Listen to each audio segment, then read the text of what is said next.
You are cruising down the highway, enjoying the drive, and suddenly your vehicle feels like it has completely lost its edge. You try to accelerate, but the engine just hesitates, stumbling as if it is gasping for air, and you notice your fuel gauge dropping way faster than normal. Then, that incredibly annoying check engine light pops on, ruining your day. When you plug in your diagnostic scanner, you are greeted with the code P209E, which translates to post-catalyst fuel trim system too lean on bank 2.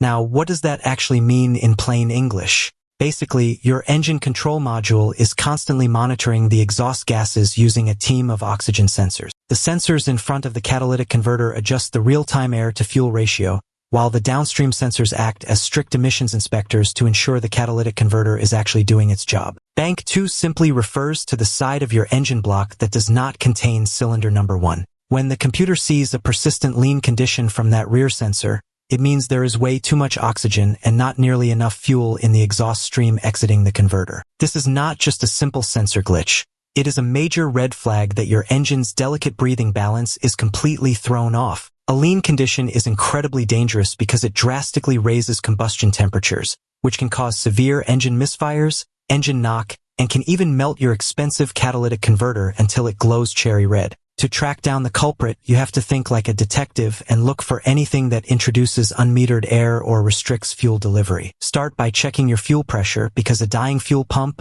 a heavily clogged fuel filter, or dirty fuel injectors will literally starve the engine of gasoline. If the fuel side is perfect, you need to hunt for massive vacuum leaks around the intake manifold, listening closely for a high-pitched whistling sound while the engine idles. Even a tiny pinhole exhaust leak right near the oxygen sensor will suck in fresh outside air, trickling extra oxygen over the sensor tip and tricking the computer into reporting a false lean condition. Do not just blindly replace the oxygen sensor without doing a thorough visual inspection of the exhaust system and the wiring harness, because melted wires shorting out against the hot exhaust pipe will cause the exact same code. By methodically checking your fuel pressure, sealing up any vacuum leaks, and verifying the integrity of your exhaust system, you can solve this frustrating P209E code without draining your wallet at the dealership and get your engine running smoothly again.